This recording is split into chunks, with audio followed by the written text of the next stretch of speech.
At Hester's words, unease settled heavily in Nora's stomach. It made her feel sick. She swallowed the bile rising in her throat and searched the girl's face, hoping, foolishly, that this was some kind of joke. Deep down she already knew it wasn't. She assumed Hester meant the king. "King Ferris is really that bad, huh?" Nora asked with a strange chuckle. Hester didn't laugh. She simply stared into the distance. Then, the door burst open. A taller maid strode into the room. She looked at Nora tending to Hester's hand and let out a mocking laugh. Behind her peeked another girl, smaller and younger, who giggled at the sight. The two approached. Nora frowned. A sickening grin spread across the taller maid's face. "You must be the new maid." She folded her arms. "Another pathetic pushover, I suppose, since you're spending time with her." She jerked her head toward Hester. The smaller girl snickered. The taller maid stepped closer and tried to shove Nora aside. She didn't move. The woman blinked in surprise. "What do you want?" Nora asked calmly, not wanting to upset Hester any further. Before she could say another word, smack! Pain bloomed across her cheek. The room fell silent. "That's what you get," the taller maid declared proudly. Everything slowed. Nora's hand twitched. She could kill her. Right now. Humans lived such short, fragile lives. A single movement, a single strike, and it would be over. The thought came so easily that it frightened her. The world gradually returned to its normal pace. The maid's voice filled the room once more. "I know you can hear me. Answer me." She waved a hand in front of Nora's face, desperate for a reaction. Nora looked at her. Really looked at her. Fine clothes beneath her servant's apron. Perfectly styled hair. An expression of absolute entitlement. She had seen this type before. The daughter of an aristocrat. The kind of person who had never been told no. Ignoring the sting in her cheek, Nora straightened. Then she took Hester's hand. "What are you doing?" The taller maid scoffed. Nora said nothing. She simply guided Hester toward the door. Beside her, the girl trembled at every word that came from behind them. Nora placed a gentle hand against her back, urging her forward. Hester stumbled. The smaller maid burst into laughter. "Look at that! She's still a bumbling idiot. She can't even walk properly." The taller maid chuckled cruelly. Neither of them tried to stop them. They simply watched, as though tormenting Hester was entertainment, as though her misery existed for their amusement. The heavy door slammed shut behind them. The sound echoed through the dim hallway. They walked in silence until they had put some distance between themselves and the room. Then Nora stopped. She gently placed her hands on Hester's shoulders. The girl was shaking. "What was that?" Nora asked softly. Hester lowered her head. That was Lissa and Rhea. Her voice was barely a whisper. "They're always like that." Nora felt something unfamiliar stir inside her. Pity. The same pity people had often shown her. The same look she had hated all her life. She understood it now. Hester lived in a hostile place. But then again, so did everyone. The world itself was cruel. Still, looking at the trembling girl before her, something tightened painfully in her chest. She had no time for this. No time to protect anyone. She had a mission, a king to kill. Questions to answer. Yet the words left her lips before she could stop them. "I'll protect you." Hester looked up in surprise. Nora blinked. She hadn't meant to say it. But something deep within her, something old and aching, couldn't bear the thought of leaving this lonely child to face the darkness alone. For the first time in a very long while, Nora wanted to protect someone. Hester looked up at her, tears brimming in her brown eyes, and making them sparkle with something that looked dangerously close to relief. Without warning, she threw her arms around Nora. Nora froze. No one had hugged her in years. At first it felt strange, uncomfortable. Then slowly warmth spread through her chest, a small unfamiliar warmth. As Hester clung to her, Nora stared blankly ahead. There has to be a way, she thought. A way to protect this girl without compromising the mission. Eventually Hester pulled away, wiping at her eyes. "Thank you," she whispered, her voice breaking. She turned and looked toward the window behind her. The afternoon light poured through a towering stained-glass mural. Nora followed her gaze. The design made her stomach twist. There were no saints, no flowers, no scenes of triumph or faith. Only sharp, jagged lines twisting together like thorny briars.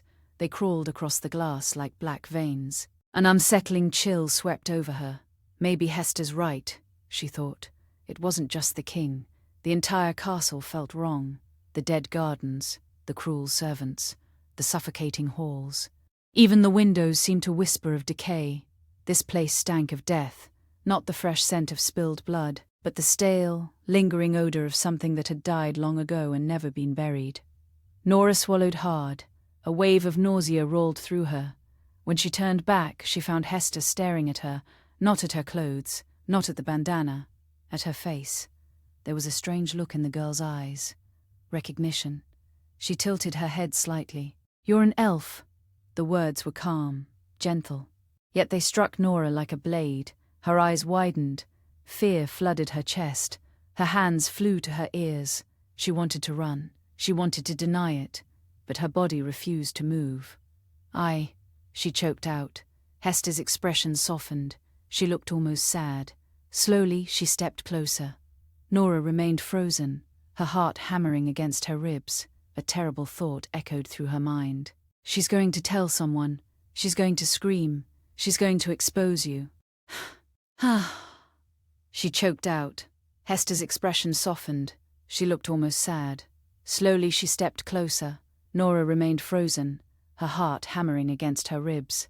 A terrible thought echoed through her mind. "She's going to tell someone. She's going to scream. She's going to expose you." Instead, Hester lifted a hand toward her face. Nora flinched so hard it almost hurt. "It's okay," Hester said softly. The words washed over her like warm water. Slowly, cautiously, Nora lowered herself until the girl's hand rested against her cheek. Her palm was warm, gentle. For some reason, it felt safe. Without realizing it, Nora leaned into the touch. A tiny spark of warmth bloomed within her chest. "It's okay that you're an elf," Hester said quietly. Then she reached up and pulled aside her long hair. Beneath it were small, pointed ears. A soft gasp escaped Nora's lips. Hester smiled, though sadness lingered in it. "A lot of the younger servants are." For a long moment, Nora could only stare. She wasn't alone. Not here. Not entirely. Finally, she straightened. "What about those two?" Hester's smile disappeared. She shook her head. "No, Lissa and Rhea are the Count's daughters. They're only here because they hope to become ladies-in-waiting for the Queen." A hint of disdain coloured her voice. The bitterness sounded strange coming from someone so young.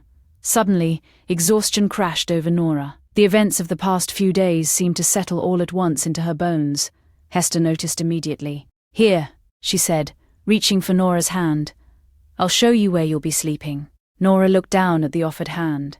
Then carefully she took it. Together they began walking. As they passed the stained glass window, Nora looked back one final time. The dying afternoon light shone through the twisted briars, staining the floor with dark colours. For a moment they looked like thorny shadows creeping across the stone. She shivered. Then she followed Hester onward.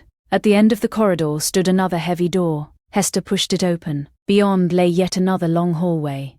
Doors lined both sides as far as Nora could see. Dozens, hundreds, a maze of small rooms disappearing into the dimness. The air beyond was cold and still. For some reason, it reminded her of a crypt. Nora felt uneasy. The long hallway lined with doors reminded her too much of the cages she had once known. Finally, they stopped before an open doorway where a thin shaft of sunlight spilled across the floor. A lock hung on the outside of the door. Strange, Nora thought. Very strange. As the door swung open, dust billowed into the light. Only then did she notice that the sunlight came from a narrow, barred window. A chill crept down her spine. Nothing about this room felt right. There was a sturdy but narrow bed, a small desk, and a metal hearth in the corner. Dark stains marred the edge of it. Old stains. Stains that looked disturbingly like blood. Hester stepped aside and gestured toward the bed. "Get some sleep. Your duties begin tomorrow." Though it was still only afternoon, exhaustion weighed heavily on Nora's bones. She nodded. Hester offered her one last, timid smile, before quietly slipping out of the room.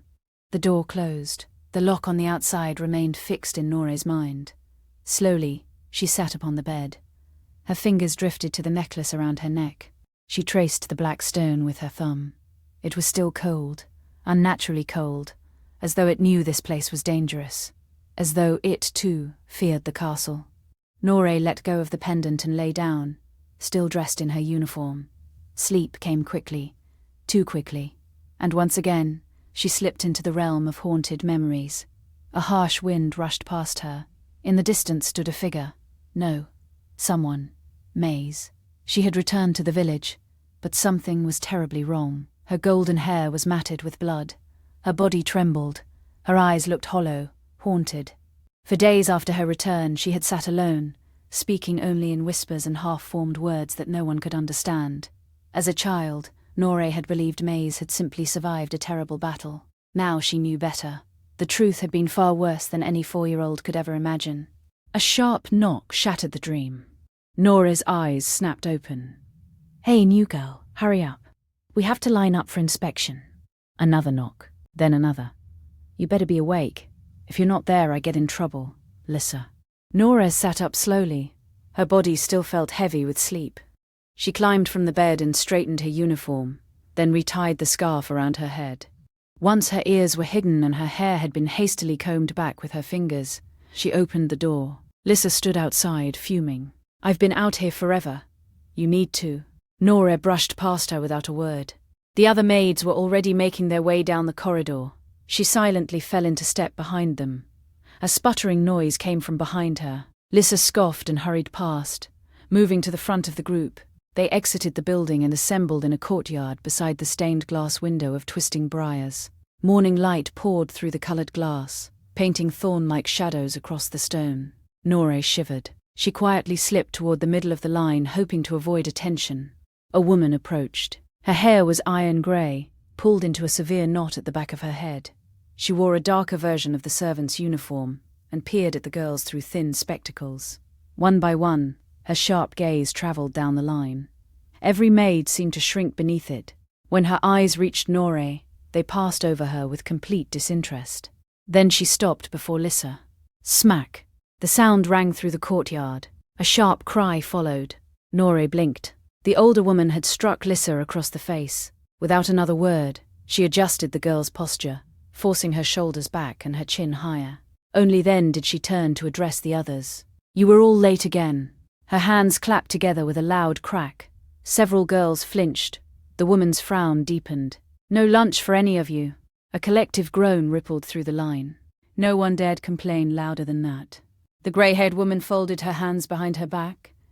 "Perhaps hunger will teach you punctuality." The grey-haired woman addressed the group again, this time with a calmer, more measured tone. "The front row will handle the laundry." She pointed toward the girls standing ahead of Noré. "The rear will prepare and serve meals." She adjusted her spectacles, her sharp gaze sweeping over the line. "And the middle group will." She paused. Her eyes settled on Noré. For a moment, suspicion flickered across her face. "Be responsible for cleaning the halls and guest chambers." Only after a long, uncomfortable silence did she look away. Noré released a slow breath. She hadn't realized how tense she'd become. At last, the woman turned and strode away, disappearing into the castle to attend to whatever business occupied the head maid. The line immediately dissolved. The other girls drifted toward their friends in small, familiar groups. Laughter and quiet chatter filled the courtyard. Noré remained where she stood. Then she began looking for Hester. She found her sitting alone on a stone bench near the edge of the courtyard. As always, alone. The girl was muttering something under her breath. "The good radishes are always hidden at the bottom." Noré frowned. Then she walked over and sat beside her. Hester looked up. A small smile appeared on her face. It was a fragile thing, but genuine. "Who was that?" Noré asked, glancing toward the doorway through which the older woman had disappeared. "That was Madame Walt," Hester replied. "She's the head maid." She hesitated. Noré looked back at her. "She's also Lissa and Ria's grandmother." Noré blinked. Then one corner of her mouth twitched upward. "You mean to tell me they don't get special treatment?" A faint trace of amusement crept into her voice. Hester gave a small laugh. "Oh, they do." Noré raised an eyebrow. "But Madame Walt gives everyone a hard time. Even her own granddaughters." The thought almost made Nora smile. Almost. Hester opened her mouth to say something else. A bell suddenly tolled.